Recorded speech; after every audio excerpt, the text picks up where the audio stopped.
What is up, guys? Welcome back to today's video. I'm so happy because I just got my new car today, and you guys have seen that little intro. It looks pretty bad, but at least the front end, the frame are straight, the body are pretty straight. I'm not sure about the rear as I have to pull off the bumper, but I'm not planning on making this car road legal anyway. And yeah, I just got a cheapest manual Skyline or G35 in the country. I'm gonna be transparent with you guys on this build or on this car. I paid exactly 2.5 grand New Zealand money for this car, which equivalents to 1,600 US dollar. Now this car have close to 160,000 kilometers. Not sure convert to mile, maybe 120 mile or 100,000 mile or something like that. But yeah, it's not low kilometer, but decent, not super high kilometer either. And thing is, I got the 6-speed CD009 as this being a 05 plus. That's not the best part. The best part is the car came with a front 4 massive Akebono calipers, and not only that, the whole car is sitting on genuine Nismo spring and Nismo shock. So I had a look.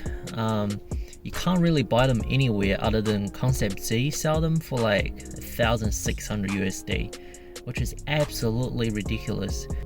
So if you guys have been following the channel, this is my third G35, this is my third Skyline. Yeah, it's a lot. But anyway, I'm just gonna do a walk around and yeah, show you guys what I got. So pretty much start from the interior. Dash, pretty common crack peeling dash, Nissan shit. A throttle controller, which I have never had before. I think this is genuine Diffie gauge, oil temp gauge. That is pretty cool. Now this transmission, for some reason, this transmission feels buttery smooth, like more smooth than some of the other lower kilometer transmission I've felt before.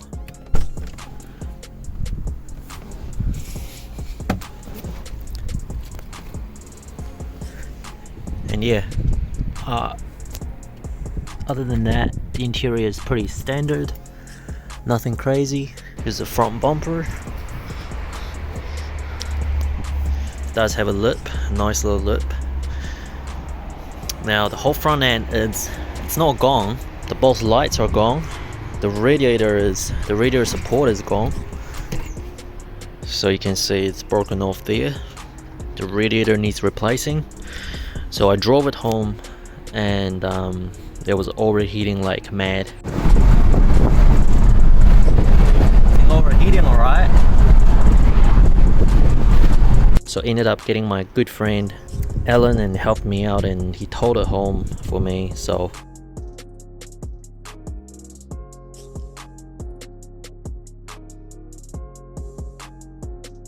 now the intake, you can see the box is gone, all that part of the fender is gone.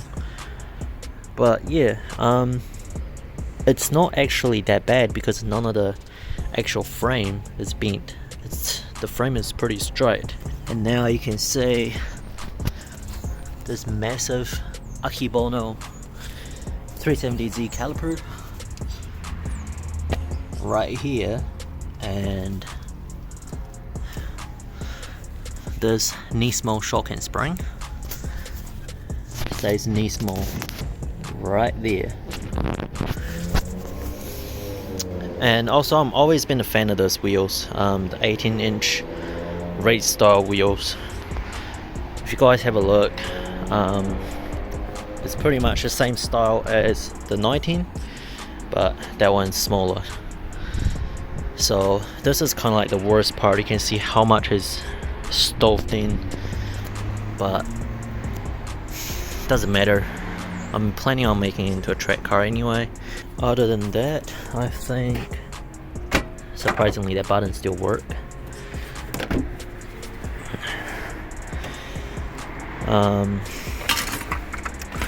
Yeah, there's a oil cooler as well. You can see right here the oil cooler I don't know what brand it is, but if you guys know what brand this is, there's no writing on it, please let me know. And a screwed up can filter. And pretty much, yeah, that's pretty much it. So yeah, I say the rear got a big stove. The first initial crash was the rear, so that's how it able to do so much damage. You can see it's absolutely stoved in, and probably the force of it bent or dented the door, and then that makes the front of the car spun out, or you know, kind of, yeah, spun to the probably the rail or the fence, you know, on the mountains and stuff. So that probably make the car gone under the rail or the fence. So scraped all on that. That explains why there's damage here, and you can really see all the marks on the bonnet, and here as well. I don't know if you guys can see or not. See all the scratch lines and stuff. Anyway, with that being said, I think this is definitely a good purchase. So yeah, I'm probably not gonna touch on this car for maybe a week or two. But anyway, I have the blue Skyline, I have the white Skyline behind me, I have the Skyline right here. The blue one is super fucking tidy, just got heavy duty flywheel. Now I still have to do a review on that. I haven't fully broken in the clutch yet, as you have to drive 500 kilometers pretty much, you know, city driving and not beating on and dumping the clutch and that kind of stuff. So I still yet to do a review on that, but guess what guys, that car is absolute beast. Just the response and the power, and just absolutely a different car to drive. But anyway, stay tuned on the review on that video. And the Skyline behind me is tuned, is making 270 wheel horsepower. It's all that kind of good stuff, and now I have heaps and heaps of plan for this Skyline. And I feel like I've got sucked in pretty deep in this VQ stuff, in this VQ game, right? In the Skyline game. So I just can't help myself keep buying these cars.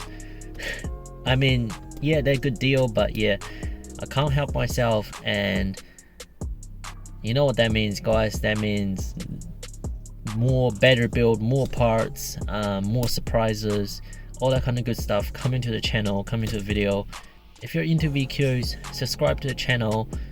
Plenty of crazy VQ contents that is coming. You know, these V chassis stuff coming. And with that being said, stay tuned for the next video. And remember the big Endless upgrade I got for my blue Skyline. Don't worry guys, it is still going on the Skyline, but the adapter and all that kind of stuff, it takes time to come and wait and all that kind of stuff. And yeah, in the meantime, I keep on might just go on the Skyline for a little bit and then see how that feels. And anyway, if you like this video, if you look forward to the future content on this car, subscribe to the channel, like the video, support the channel, and yeah, I'll see you guys in the next video.